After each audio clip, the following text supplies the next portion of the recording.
नाशिकसह उत्तर महाराष्ट्रातील अनेक भागांमध्ये शेतकरी संघटनांनी आंदोलनाचा इशारा दिला आहे। विशेषतः कांदा उत्पादक शेतकरी मोठ्या आर्थिक संकटात सापडल्याचे सांगितले जात आहे।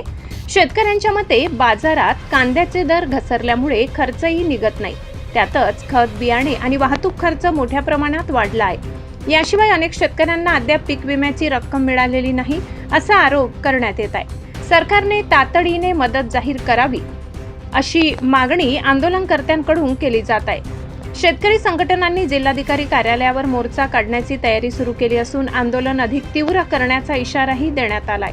दरम्यान प्रशासन आणि कृषी विभागाकडून परिस्थितीवर लक्ष ठेवले जात असल्याची माहिती समोर आली आहे। आता सरकार शेतकऱ्यांच्या मागण्यांवर काय निर्णय घेणार, आंदोलन आणखी तीव्र होणार का हे पाहणे महत्त्वाचे ठरणार आहे। अशाच महत्त्वाच्या अपडेट्ससाठी चॅनलला सबस्क्राईब करा, व्हिडिओला लाईक आणि शेअर करायला विसरू नका।